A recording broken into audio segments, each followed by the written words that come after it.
공인중개사분들이 저기 대리인이 오시더라도요 본인 도장 꼭 갖고 오세요, 그리고 대리인 도장도 꼭 갖고 오세요 해가지고 계약서에 본인 이름 쓰고 본인 도장 찍고 대리인 이름 쓰고 대리인 도장 찍어요. 본인 도장은 사실 안 찍어도 돼요.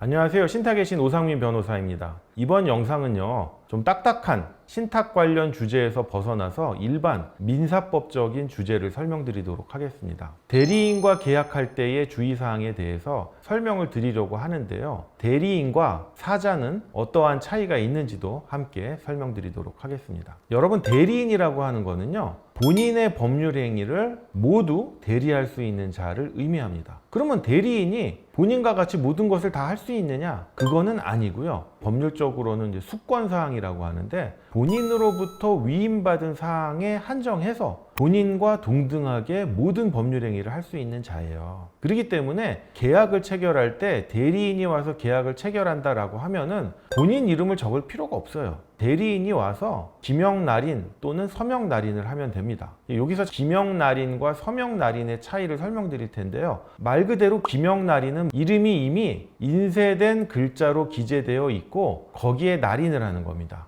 서명날인은 말 그대로 자필로 서명을 하고 또 날인을 하는 거예요. 법률적 효력은 차이가 없고 방식의 차이만 있습니다. 대리인과 계약을 체결할 때는요 대리인이 계약서에 기명날인 또는 서명날인을 하면 됩니다. 그런데 임대차 계약을 체결한다든지 매매 계약을 체결할 때 대리인이 와서 계약을 체결한다라고 하면은 되게 날인란이 복잡하죠. 저도 상당히 좀 불만인데, 우리나라 공인중개사 분들은 법률적으로 넘치게 하는 거는 좋은데 어떻게 보면 법률 행위가 중첩돼 있어요. 즉 대리인이 와서 계약을 체결하면요 대리인이 기명날인 또는 서명날인하고 거기에 인감증명서만 첨부하면 돼요. 그런데 공인중개사분들이 저기 대리인이 오시더라도요 본인 도장 꼭 갖고 오세요, 그리고 대리인 도장도 꼭 갖고 오세요 해가지고 계약서에 본인 이름 쓰고 본인 도장 찍고 대리인 이름 쓰고 대리인 도장 찍어요. 본인 도장은 사실 안 찍어도 돼요. 여러분, 여기서 구분해야 될 게 대리인하고 사자라는 개념이 있어요. 이 사자가 이제 한자인데 엄밀히 말하면 이제 심부름꾼이라는 거예요.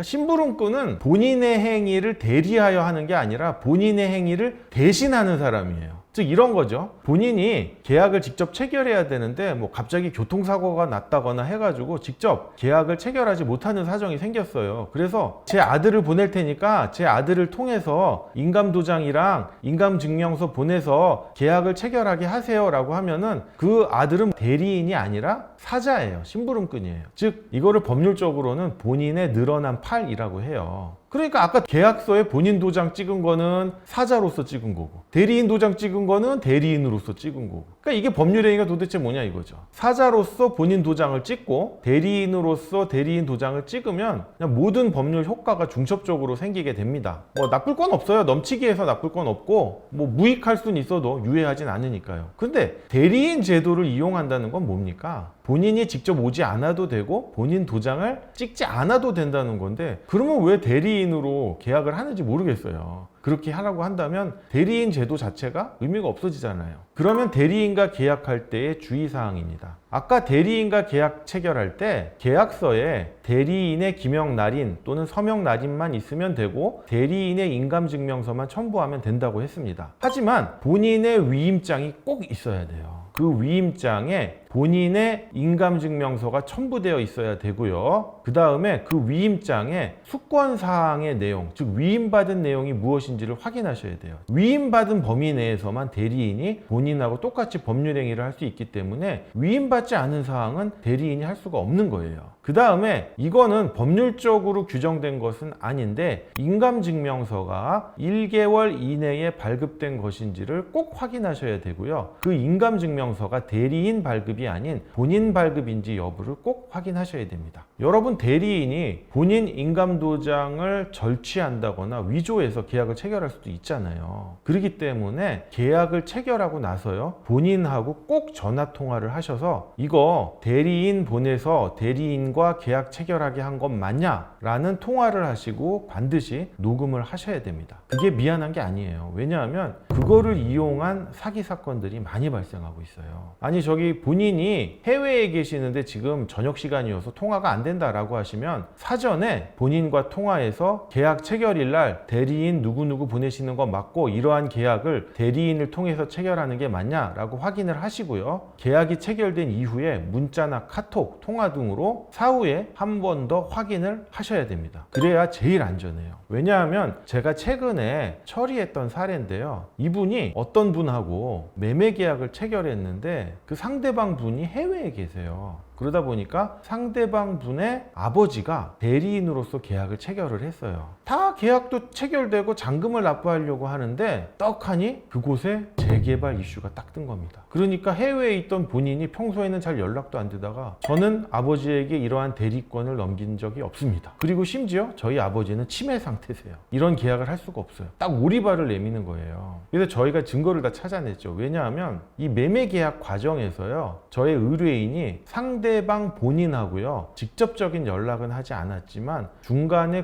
공인중개사분이 카톡이나 문자, 전화로 해외에 있는 본인하고 연락을 한 것들이 있고요. 주고받은 문자가 있어요. 즉 계약 체결의 당사자는 상대방 본인의 아버지가 대리인으로 나와서 했을진 모르겠지만 설령 그 계약이 무권 대리일 수는 있어요. 권한이 없는 대리인이 나와서 한 것일 수는 있지만 그 이후에 그 본인 그 자신이 공인중개사와 통화해서 계약을 유지하려고 했고 사후에 추인을 했잖아요. 그런 거기 때문에 이 계약의 효력을 부정할 수가 없는 겁니다. 물론 저의 의뢰인이 계약 체결할 때 대리인이 나왔다는 것을 알고 그 상대방 본인하고 직접 통화를 했다면 아마 그 상대방 본인도 이렇게 오리발을 못 내밀었을 거예요. 하지만 공인중개사가 이러한 증거를 가지고 있다는 것을 알고 빨리 합의하자고 연락이 와서 좋게 마무리됐던 사건입니다. 본 영상을 통해서요 대리인과 계약할 때의 주의사항을 알게 되는 계기가 되었으면 좋겠습니다. 본 영상이 도움이 되셨다면 구독과 좋아요 부탁드립니다. 감사합니다.